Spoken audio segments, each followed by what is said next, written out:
1장, 골로새서 1장 15절에서 23절 말씀입니다. 골로새서 1장 15절에서 23절 말씀입니다. 324쪽 정도 되겠습니다. 15절부터 교독하겠습니다. 그는 보이지 아니하는 하나님의 형상이시오 모든 피조물보다 먼저 나신 이시니 만물이 그에게서 창조되되 하늘과 땅에서 보이는 것들과 보이지 않는 것들과 혹은 왕권들이나 주권자들이나 통치자들이나 권세들이나 만물이 다 그로 말미암아 그를 위하여 창조되었고 또한 그가 만물보다 먼저 계시고 만물이 그 안에 함께 섰느니라. 그는 몸인 교회의 머리시라. 그가 근본이시요 죽은 자들 가운데 먼저 나신 이시니 이는 친히 만물의 으뜸이 되려 하심이요 아버지께서는 모든 충만으로 예수 안에 거하게 하시고 그의 십자가의 피로 화평을 이루사 만물 곧 땅에 있는 것들이나 하늘에 있는 것들이 그로 말미암아 자기와 화목하게 되기를 기뻐하심이라. 전에 악한 행실로 멀리 떠나 마음으로 원수가 되었던 너희를 이제는 그의 육체의 죽음으로 말미암아 화목하게 하사 너희를 거룩하고 흠없고 책망할 것이 없는 자로 그 앞에 세우고자 하셨으니 만일 너희가 믿음 안에 거하고 터 위에 굳게 서서 너희 들은 바 복음의 소망에서 흔들리지 아니하면 그리하리라. 이 복음은 천하 만민에게 전파된 바요 나 바울은 이 복음의 일꾼이 되었노라. 아멘. 오늘 우리가 읽은 이 본문은 이 예수 그리스도에 대해 아주 명확한 신학적인 또 성경적인 부분을 잘 설명해 주고 있는 본문이라 할 수 있습니다.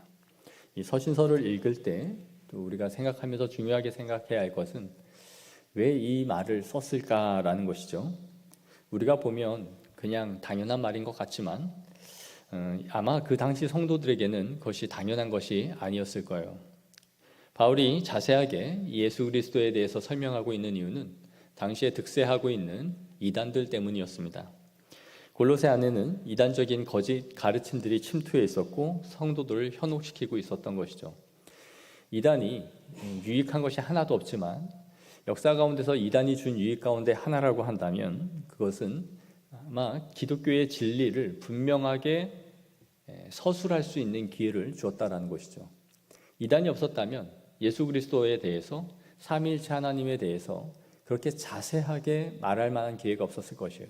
그러나 이단들이 자꾸 나와서 진리를 왜곡시키고 예수님에 대해서 잘못된 말들을 함으로 인해서 성경에 있는 진리대로 예수님이 어떤 분이신지에 대해서 명확하게 말할 필요성이 있었고 그렇게 하여 진리가 더 날카롭고 온전하게 다듬어져 갔던 것이죠. 말씀드린 것처럼 이 골로새 교회 안에는 영지주의라는 이단이 있어서 영적인 세계만이 선한 것이다. 그리고 이 세상은 악한 것이다 라는 생각을 갖고 있었던 것이죠. 이 생각이 발전한다면 어떤 생각에 이르게 될까요? 그러면 하나님은 악한 세상을 만들었을까? 하나님이 이 세상은 악하고 영적인 것만 거룩하다면 이 세상은 악한데 악한 이 세상을 하나님이 만들었을까라는 질문을 하게 될 것이고 거기에 대해서 영지주의자들은 하나님이 이 세상을 만들지 않으셨다라고 답을 내렸습니다. 왜냐하면 선하신 하나님이 악한 세상을 만드실 수가 없는 것이죠. 그리고 이들은 예수님이 유일한 하나님의 독생자가 아니다라고 보았어요. 천사들 중에 하나의 영으로서 하나님께 인도할 하나의 중매자에 불과했을 뿐이다 라는 생각을 가졌습니다. 이러한 하나님에 대한 지식이 모든 사람들에게 또 임한 것이 아니라 특정한 영적인 엘리트들에게만 주어진 것이다 라고 말했어요. 그래서 자신들에게 와야만 이러한 가르침을 얻을 수 있다라고 말한 것이죠. 오늘날 이단들의 행태와 같지 않습니까? 그들은 자신들만이 가진 신적인 계시가 있다라고 말하고 자신이 하나님의 계시를 받은 자들로서 자청하며 말합니다. 그래서 그리스도를 왜곡하고 자신들의 믿는 교주가 그들만이 갖고 있는 진리를 우리에게 와야만 구원이 있고 우리에게 가르침을 받아야만 진정한 영생의 지식을 알게 된다라는 말을 하죠. 그래서 기존의 기성교회들을 다 공격을 하고 기존의 목사들을 다 매도하여 우리 교회가 참된 진리를 추구하고 있는 유일한 지상교회다라는 가르침을 심어주는 것이죠. 그래서 전투적으로 자신들의 신앙에 목을 매게 만듭니다. 왜요? 여기서 벗어나면 구원이 없기 때문에. 기성교단을 다 부정을 해야 자신들이 그 안에서 진리라는 것을 드러내는 방식을 쓰는 것이죠. 어제 YTN을 잠깐 스쳐가며 보다가 박옥수 성경 강의 세미나라는 광고를 본 적이 있어요. 아주 이제 대놓고 저는 다니면서 버스에도 붙여놓는 거를 많이 봤는데, 박옥수 성경 세미나 구원파죠. 세월호 참사를 일으켰던 유병헌이 있었는데, 이 박옥수는 구원파의 세 갈래의 분파 중에 하나가 바로 박옥수입니다. 그런데도 이렇게 유명하게 저명하게 책을 수십 권을 써서 내고 버스나 언론에 자신의 세미나를 보이면서 아주 건강하고 또 기여를 하는 좋은 교회인 것, 기성교회인 것처럼 그렇게 드러내놓고 활동을 하는 것이죠. 이렇게 골로새 교회 안에서도 이단들의 거짓 가르침이 넘쳐났고, 그래서 바울은 예수 그리스도가 얼마나 완전하시고 우월하신 분이신지를 이 편지에다가 쓰지 않을 수 없었던 거예요. 분명히 에바브라를 통해서 이 골로새 교회 성도들의 심각한 상황이 무엇인지를 그는 들었고 거기에 대해서 답을 주었던 것이죠. 첫째, 그래서 바울은 오늘 무엇이라고 말합니까? 바울은 예수님이 보이지 아니하는 하나님의 형상이라고 말해요. 15절에 그는 보이지 아니하는 하나님의 형상이라고 말하죠. 이단들이 없었다면 이런 정의도 필요 없었을 것입니다. 수요 설교를 통해 사도신경을 계속 강해하면서 말씀드리고 있는 것은 예수님이 삼위일체 하나님 가운데 독특한 위치를 차지하고 있는 분이시다라는 거예요. 성부와 성령 하나님은 영으로 존재하시나 성자 예수님은 인성과 신성을 가지신 유일한 분이시다라는 것을 말씀드렸습니다. 그래서 동정녀 마리아의 몸에서 나셨다라는 이 고백 안에 신성으로 존재하신 그 예수님께서 이 땅에 오시며 인성을 취하셔서 신인 양성의 위격적 연합으로 우리 가운데 존재하시다라는 것이죠. 그래서 우리 예수님은 유일한 중보자가 되실 수 있다. 하나님과 인간과 하나님의 모든 속성을 갖고 계신 분으로서 하나님께 앞에 인간의 죄, 어려움과 고통을 하나님 앞에서 앓을 수 있고, 하나님의 존재의 신성의 영광스러움을 우리에게 나타내 보여줄 수 있는 유일한 분이시다라는 것을 말씀드렸습니다. 그래서 영으로 계신 하나님은 볼 수 없지만 육체를 입고 오신 하나님은 우리는 볼 수 있는 것이죠. 그래서 예수님이 나를 본 자는 곧 아버지를 본 자다라고 말하는 것입니다. 바울은 예수님의 신성을 부인하는 이러한 자들에게 아니다, 예수님은 하나님과 동등되며 하나님 자체이시다, 하나님의 형상이시다, 하나님의 본체이시다라고 말하고 있는 거예요. 그래서 하나님의 영광스러운 광채는 인간이 감히 볼 수 없지만 예수 그리스도를 봄을 통하여 하나님의 영광을 보는 것이에요. 그래서 예수님은 최고의 계시, 하나님 자체를 우리에게 보여주신 것이죠. 감히 볼 수 없는, 구약의 아브라함도 모세도 이삭도 그 수많은 기적과 이적을 행했던 엘리야도 하나님을 본 자가 없어요. 하나님을 보면 죽는다는 것이 마땅한 것이었어요. 그분은 영이시요 무한한 영광의 광채이셨기 때문이에요. 그런데 신약에 있는 이 죄 많은 인간들에게, 이 아무것도 아닌 인간들에게 그분이 자신을 내려보내주신 것이죠. 그리고 그를 보았으나 죽지도 않았어요. 그의 손에 만질 수 있었고 그와 함께 동거동락을 하는 영광을 누렸던 것이죠. 그러므로 그 본체가 이 땅에 임하신 것입니다. 이것은 얼마나 영광된 것입니까? 이 성육신을 생각할 때마다, 이 예수님의 신성에 이 영광을 묵상할 때마다 하나님의 영광을 우리는 높이 찬양할 수 있어야 됩니다. 천국에 가도 하나님을 볼 수 없다라고 저는 분명히 말씀드렸습니다. 인간이 천국에 간다 하여 신적인 존재가 되는 것이 아니에요. 그러한 주장을 하는 건 다 이단입니다. 천국에 가면 우리는 육체로 존재하시는 예수님을 볼 뿐이지 성부 하나님이나 성령을 볼 수 없어요. 존재 자체를 볼 수 없는 분이에요. 그러나 예수님을 통해 우리가 그 영광을 볼 수 있는 것입니다. 이어서 바울은 말하기를 모든 만물보다 예수님을 먼저 나신 분이시다라고 말합니다. 이것은 예수님의 선제성, 먼저 계신 그 하나님을 말하고 있는 것이죠. 예수님이 먼저 나신 분이라는 것이 무슨 뜻입니까? 그것은 창조주라는 뜻이에요. 예수님은 시간 안에, 어떠한 시간 안에 계신 분이 아니라 영원전부터 하나님과 함께 계신 분이시다라는 걸 말해주는 거예요. 성육신 하실 때 생긴 것 아닙니까? 이렇게 주장한 자들이 바로 이단이 되었어요. 초대교회에 이 아리우스라는 사람이 등장하여 이 구절을 오해했던 것이죠. 모든 만물보다 먼저 나신 분이다라는 말을 첫 번째 지음을 받은 피조물이라고 해석을 했던 거예요. 그래서 예수님은 하나님이 처음 지으신 만물의 첫 번째 창조물이다라고 해석을 했던 것이죠. 그래서 이단으로 정죄를 받았습니다. 이 말을 언뜻 보면 분명히 그런 의미를 담고 있지 않습니까, 목사님? 피조물보다 먼저 나시니 라고 했으니 first, second 이렇게 순서상 나왔다는 뜻 아닙니까? 우리는 애매하고 모호한 본문이 있다면 관련 성구 안에서 분명하고 더 정확한 본문으로 해석하는 방법을 배워야 됩니다.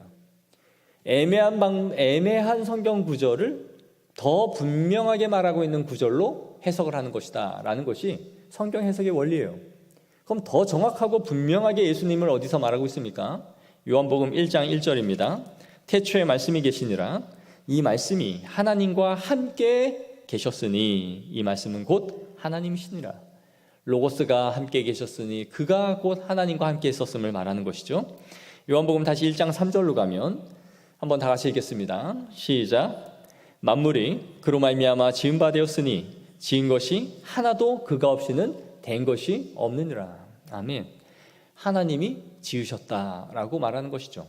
창조주로서 아버지와 함께 이 세상을 지으신 분이시다라고 분명하고 정확하게 말하고 있는 것이에요.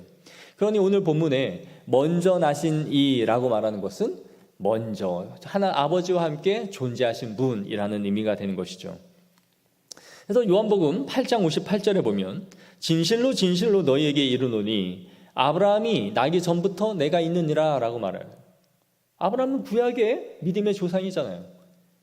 이스라엘이 태동하기 전부터 있었던 그 뿌리시잖아요.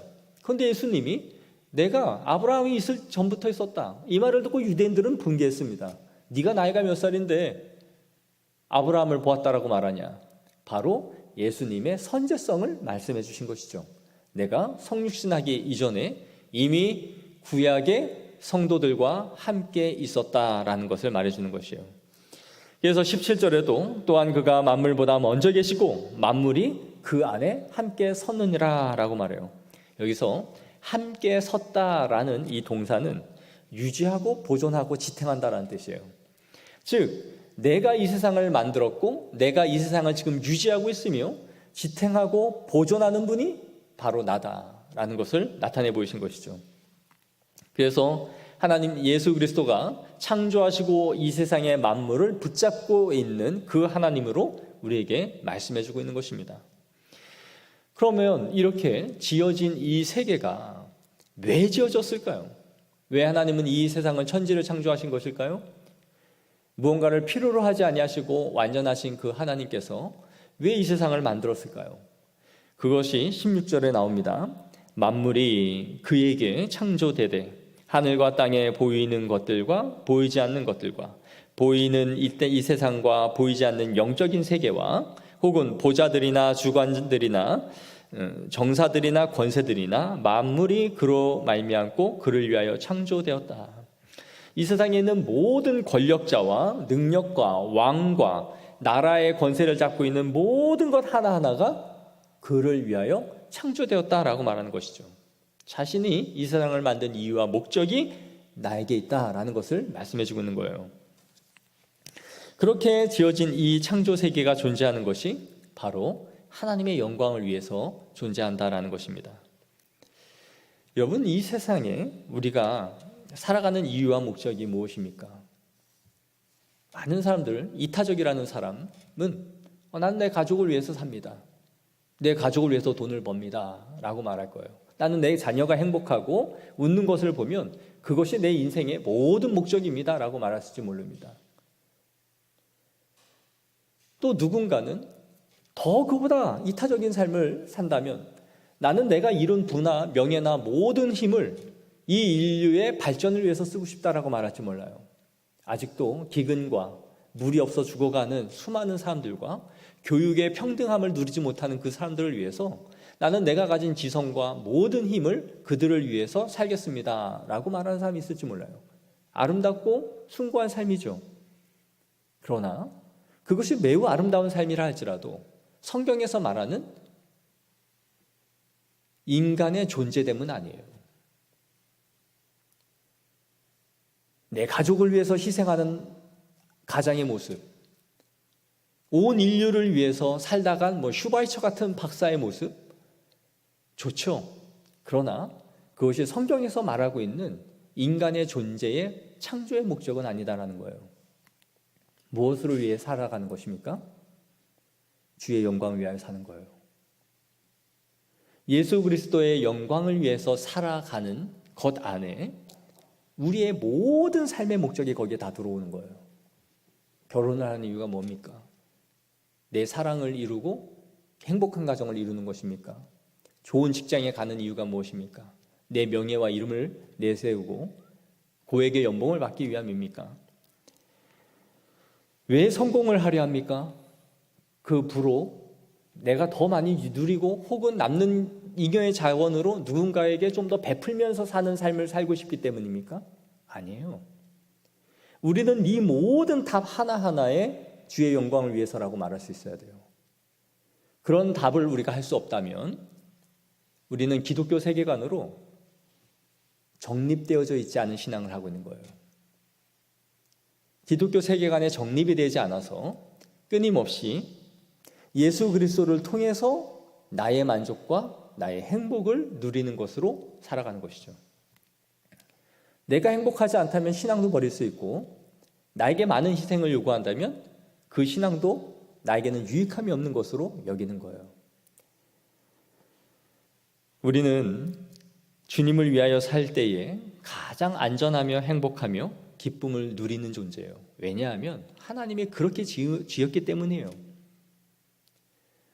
물고기가 물 밖을 벗어나서는 죽을 수밖에 없는 것처럼 엄마 품에 안긴 아기가 전쟁의 폭탄과 소용돌이 속에서도 엄마의 품에서는 새근새근 잠을 잘 수 있는 것처럼 우리는 예수 그리스도께 하나님께 가장 의존적인 존재로 만들어졌어요.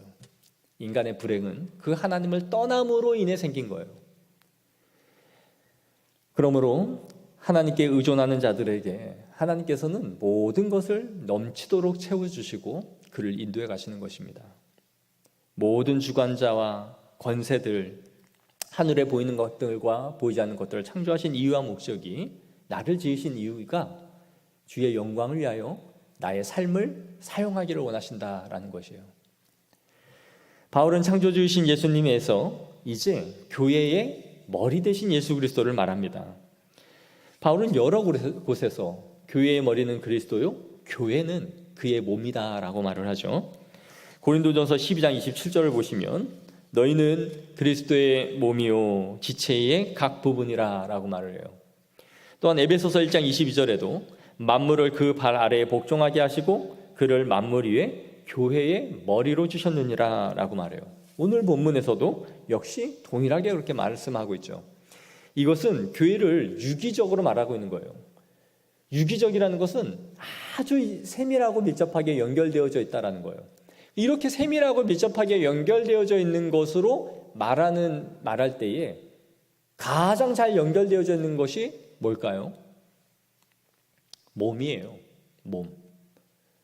몸에 온몸에 연결되어져서 세포 하나하나가 다 연결되어져 있는 것처럼 이 그리스도와 교회의 관계를 말해주고 있는 거죠. 그럼 유기적인 것의 반대가 뭘까요? 기계적인 거예요. 기계는 고장나면 그 부품을 떼다가 다른 데에 새 것만 껴주면 돌아가죠. 자동차가 어디 한 군데 고장났다고 버리는 게 아니라 부품만 바꿔주면 잘 쓸 수 있는 거예요. 그런데 교회는 그렇지 않죠. 부품처럼 잘라서 내어버리는 것이 아니라 우리의 몸은 한 군데가 망가지면 다른 장기가 그것을 대신하지 않아요. 위가 잘못됐다 하여 폐가 위의 기능을 대신해서 돕지 않아요.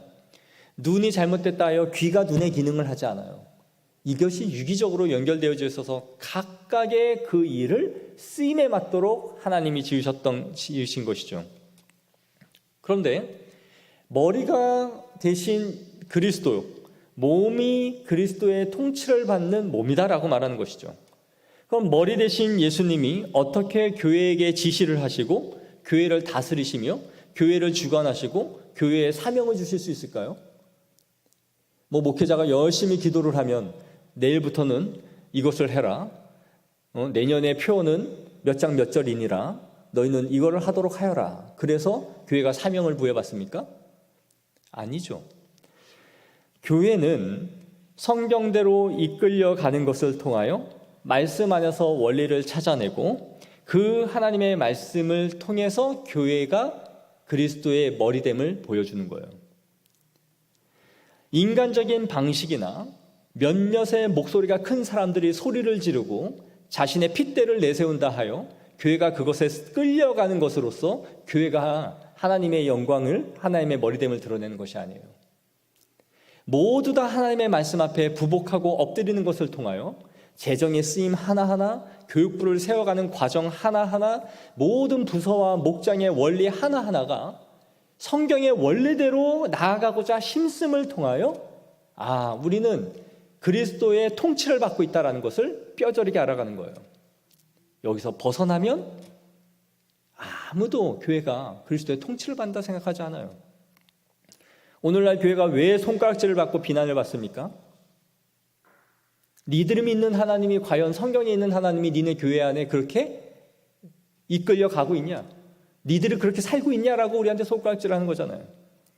니들이 분열하고 싸우고 나뉘어지고 엉망진창으로 서로 살아가면서 정말 니네가 사랑하는 주를, 사랑의 하나님을 모신다라고 말하느냐라고 묻는 거잖아요.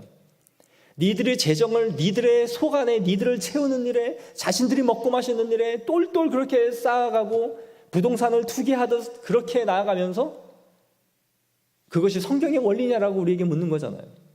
그러한 일이 일어날 때마다 성도든 교회든 교회를 등지고 다 떠나가는 거예요. 왜요?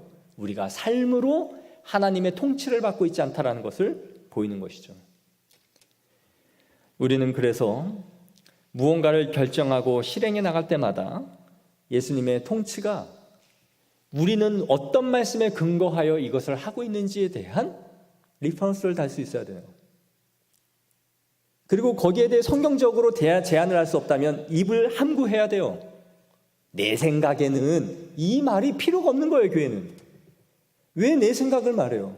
성경의 원리를 말해야 해요. 소리를 지르고 고성을 내는 것이 이기는 것이 아니라 하나님의 말씀에 근거하여 이것이 옳다라고 말해야 되는 거예요. 무엇이 성경의 원리에 부합한가? 성경의 인도함을 받는 초대교회의 모습은 우리의 현재 모습과 부합하여 우리가 나아가고 있는가를 계속해서 생각해야 되는 것이에요. 그리하여 옳은 것은 계속 따라가고 옳지 않는 것은 버리는 것을 통하여 교회의 머리가 되신 예수 그리스도가 누구이신지를 드러내는 것이 교회의 사명인 줄 믿습니다. 그 교회를 하나님이 기뻐하시는 거예요. 바울은 예수님이 모든 근본이시고 만물의 으뜸이라고 말합니다. 이렇게 예수님을 강조하는 이유는 바로 이단들 때문이다라고 말씀을 드렸죠. 골로새 교회 안에는 이 천사들의 숭배가 가득했습니다. 천사들을 계층을 만들고 예수님도 그와 같은 영적인 존재들 가운데 하나라고 본 거예요. 예수님을 오늘날 하나님의 아들로서 인정하지 않는 이러한 흐름은 이때나 지금이나 여전해요. 유대교도 예수님을 선지자 중에 하나라고 여기죠. 예수님을 하나님의 아들이라 보지 않습니다. 이슬람도 예수님을 선지자 중에 하나라고 여길 뿐이에요. 여호와의 증인들, 그들도 예수님을 선지자 미가엘 천사라고 말해요. 미가엘 천사가 이 땅의 사람의 모습으로 육신의 몸을 입고 이 땅에 온 것이 예수라고 말하는 것이 바로 여호와의 증인들이에요. 형태만 바뀌어갈 뿐 이단들은 오늘날이나 그때나 동일하게 예수님의 신성을 공격하든지 인성을 부인함으로써 계속해서 모양만 바꿔서 나오고 있는 것이에요. 새롭지 않아요. 그러니까 예수를 부정하는 자들마다 전부 다 하나님의 아들 되심을 부정하고 있는 것이죠. 그래서 바울은 19절에 아버지께서는 모든 충만으로 예수 안에 거하게 하시고 라고 말하는 거예요. 원문에서는 아버지께서는 이라는 이 말이 없습니다. 그 앞에 호티라는 이 전치사가 붙어서 왜냐하면 이라는 말이 붙어 있어요. 그러니까 이 말을 다시 말하면 이는 친히 만물의 으뜸이라 왜냐하면 모든 충만으로 예수 안에 거하게 하시고 라는 뜻이에요. 신성의 충만함으로 세상을 다스리시는 분이라는 뜻이죠. 충만이라는 것은 부족함이 없다라는 것이에요. 꽉 차서 흘러넘치는 상태가 충만이에요. 그들은 그리스도만 구원에 이르는 것이 부족하기 때문에 인간의 금욕적인 삶이 필요하다라고 주장했어요. 율법적인 삶으로 다시 돌아가서 율법을 따라 살아야 된다라고 말했어요. 예수 그리스도만 믿는 것이 아니라 우리의 행위가 필요한 것이다 라고 말한 것이죠. 그러나 바울은 아니다. 그리스도는 만물의 으뜸이시오 충만하신 분이시다 라는 거예요. 예수 그리스도의 충만함을 부인하는 종교들이 얼마나 많습니까? 우리의 말은 그분의 신성의 충만함을 말하지만 지난번도 제가 사도신경을 강의하면서 그랬잖아요. 가톨릭이 왜 천사들을 숭배합니까? 그들은 천사들을 숭배하고 자신을 지키는 수호천사에게 기도를 하고 성모 마리아에게 가서 기도를 하죠. 그게 다 그리스도의 충만함을 부인하는 것이에요.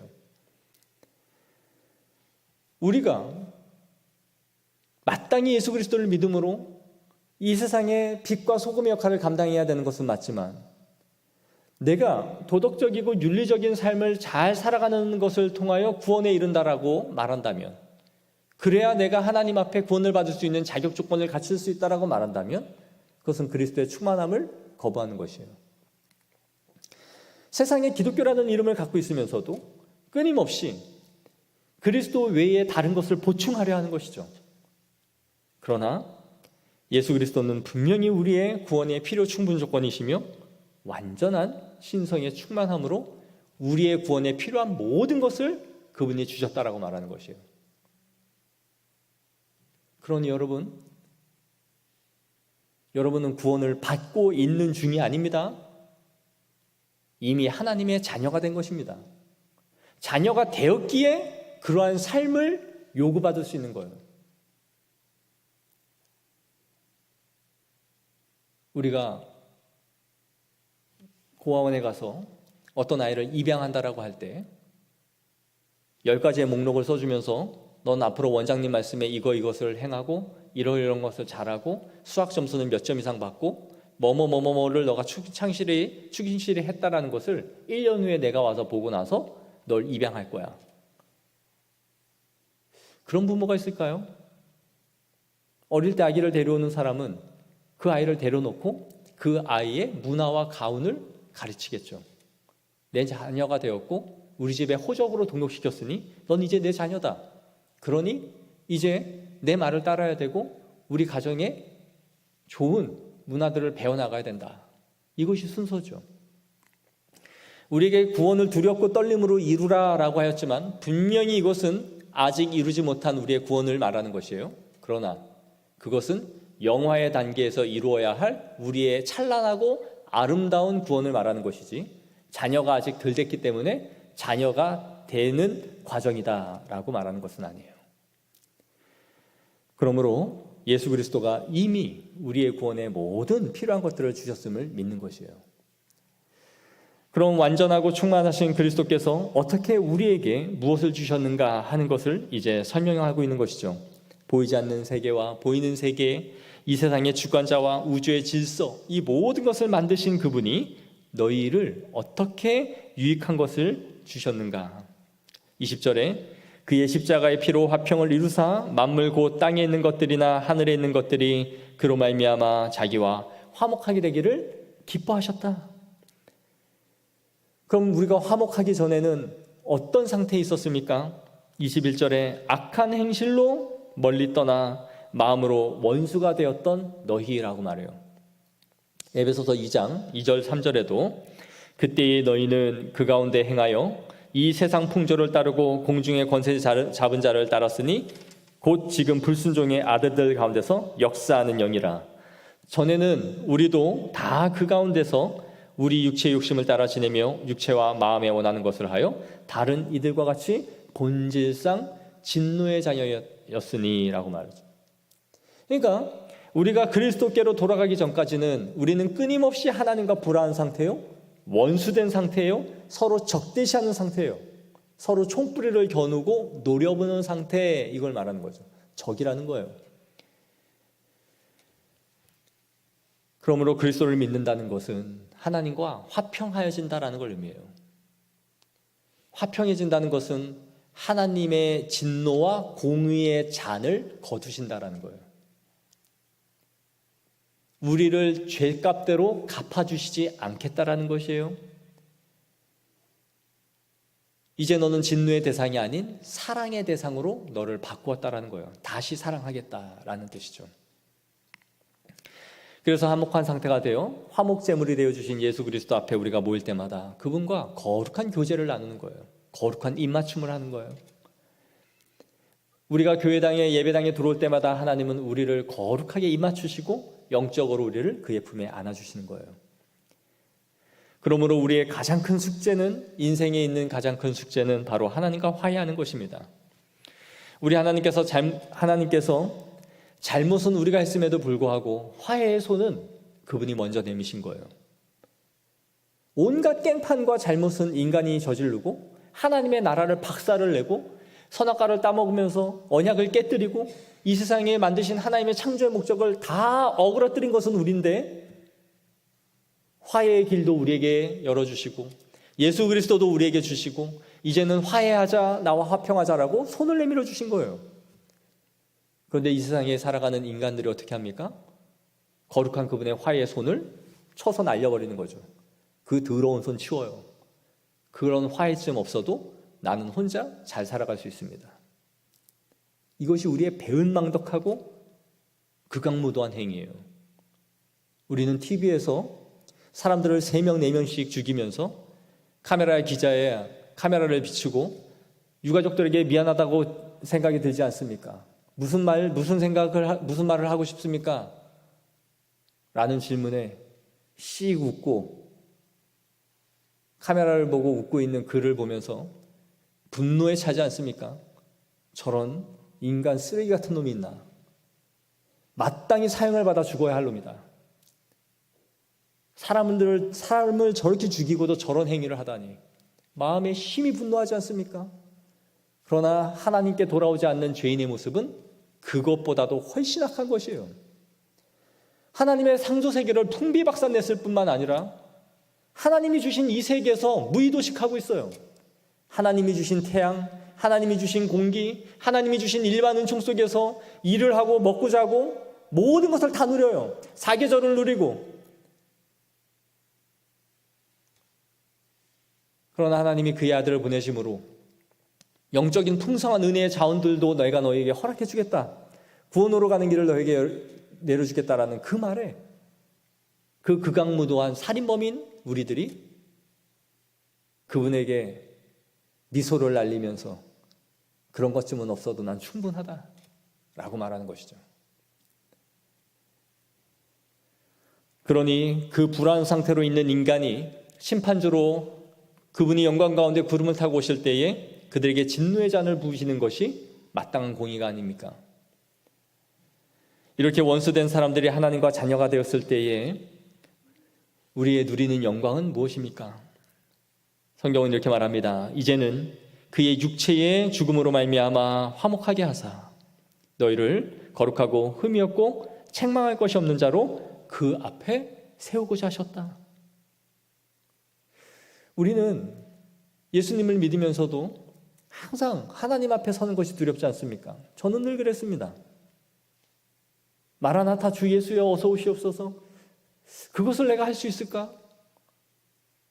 내가 하나님 앞에 섰을 때에 부끄럽지 않을 수 있을까? 내 죄와 허물이 훨씬 많은데 나는 하나님 앞에 한 것이 아무것도 없는데. 그래서 우리는 하나님 앞에 서는 것을 두려워합니다. 아직은 아닌 것 같습니다. 언제쯤이면 완성이 될까요? 여러분들이 한 70쯤 먹으면 하나님 앞에 설 만한 당당한 믿음을 가질 수 있을까요? 교회를 좀 더 하면은, 기도를 좀 더 많이 하면은 하나님 앞에 설 수 있는 당당함을 우리가 가질 수 있을까요? 그런 생각을 하고 있다면 앞서 말씀드린 것처럼 우리는 아직도 그리스도의 충만함을 모르는 것이에요. 오늘 바울은 우리를 부르신 그분께서 첫째, 우리를 거룩하게 하시겠다라고 말해요. 하나님 앞에 성별되어 드려진 제물처럼 완전한 상태에 우리를 만들겠다. 둘째, 흠이 없게 하시겠다. 티 하나도 없는, 주름 하나 잡힌 것 없는 완전한 상태로 너희를 세울 것이다. 책 잡을 만한 것이 없는 상태, 책망할 것이 없는 자가 되게 하겠다. 무엇 하나 꼬투리를 잡아 너 이것이 문제야 라고 말할 것이 없게 만들겠다. 이거 다 누가 하는 겁니까? 사탄이 하는 거예요. 그러나 우리가 하나님 앞에 설 때에는 거룩하고 흠이 없고 책망할 것이 없는 자가 되는 거예요. 이것이 어떻게 가능합니까? 라고 우리는 묻는다면 예수님과 화평한 성도들에게 내려주시는 은총인 거예요. 그리스도의 보혈의 능력이 성도 한 사람 한 사람에게 임함으로 말미암아 그 정결하게 하시는 그 보혈의 능력을 우리가 덧입게 되는 것이에요. 그러므로 우리가 하나님 앞에 설 때에 우리는 하나님 앞에 담대하게 설 수 있는 것입니다. 백옥과 같이 흠도 티도 없이 무언가를 찾아내어 책망할 것이 없는 그 완전함으로 서는 것이에요. 그러니 이 예수님의 공효와 이루신 사역을 생각할 때마다 우리는 그분을 어찌 찬양하지 않을 수 있습니까? 그분의 완전하심과 그분의 우월하심을 우리가 무엇과 비교할 수 있습니까? 우리의 행위나 우리의 노력이나 우리의 경건이나 우리의 사역의 어떠함으로 그분의 우월함과 완전함에 견뎌낼 수 있습니까? 거기에 무엇 하나 더 할 수 있습니까? 그분의 능력의 바다에 물 한 방울 하나 더하는 정도도 미치지 못하는 것입니다. 이 넓고 넓은 망망대해에 이 컵에 담긴 물 하나를 집어넣는다 하여 무엇이 거기에 채움이 있고 무엇을 거기에 더함이 있겠습니까? 아무것도 더함이 없어요. 완전함이 있는 것이죠. 우리가 이 하나님의 앞에 설 때에 예수님의 이름 하나만으로 그 앞에 이렇게 당당히 설 수 있다는 것은 우리의 찬양할 제목이 아닙니까? 너무너무 사랑스러운 이름인 거예요. 그분이, 예수님이 하나님 앞에 이루신 이 공효가 얼마나 완전하기에 내 인생의 모든 죄를 덮음과 씻음도 나은 뿐만 아니라 그분 앞에 의로움을 줄 수 있는 이 위대한 이름이 바로 예수 그리스도이신 것이죠. 20절에 그의 십자가의 피로 화평을 이루사 만물고 땅에 있는 것들이나 하늘에 있는 것들을 그로 말미암아 자기와 화목하게 하시기를 기뻐하셨다. 우리 한 사람 한 사람을, 이 죄악된 인간을 하나님 앞에 세우기를 기뻐하셨기에 자신의 몸을 기꺼이 버리셨다라고 말하는 것이에요. 하나님 앞에 서는 걸 두려워하지 마십시오. 우리는 그분 앞에 완전하고 흠없이 서게 될 것입니다. 내가 이룬 공로 없죠. 하나님께 드린 무엇으로 그 근거를 확보할 수 없습니다. 그러면 목사님, 아무것도 하지 않아도 거저 받는 은혜니 그냥 있어도 되겠네요. 이제 막 가자는 거죠. 인간의 죄성은 항상 이렇게 가는 거예요. 거저 주시고 거저 주시니 나는 주님 앞에 드릴 것이 없구나. 못된 인간들이 하는 얘기예요. 그래서 이런 생각을 하는 자들마다 영락 없는 결론은 구원받지 않는 심령 상태다라고 말하는 거예요. 구원의 은혜를 알고 예수 그리스도의 우월하심과 위대하심을 아는 하나님의 백성들은 이 하나님을 높여 찬양할 뿐만 아니라 자발적 헌신으로 주 앞에 드리는 거예요. 이것을 경험한 모든 하나님의 백성들이 순교로 핍박과 환난 가운데서도 자신의 삶을 다 내어주는 것으로 죽음과도 맞바꿀 나의 예수 그리스도로 모셨던 것이죠. 그러므로 바울은 마지막으로 말합니다. 믿음에 거하고 복음의 소망에 흔들리지 아니하면 그리하리라. 믿음에 거하며 복음의 소망에 흔들리지 않는 것, 그것이 무엇입니까? 예수 그리스도를 붙잡는 믿음입니다. 그 믿음은 예수님이 하나님 자체이심을, 하나님의 본체이심을, 하나님의 형상이심을 믿는 것이며, 그분이 창조주이심을 믿는 것이며, 하나님과 원수된 우리를 화목해 하신 분이심을 믿는 것이며, 그분이 만물에 충만하신 분을 믿는 것입니다. 그리하여 그 충만함을 이룬 하나님의 그리스도의 화평을 이룬 자들에게 흠이 없고 거룩하고 책망할 것이 없는 자로 세우실 것이라는 것을 믿는 믿음입니다.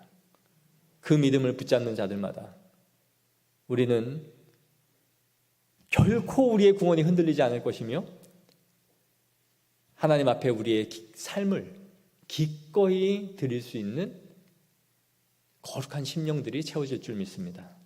기도하겠습니다.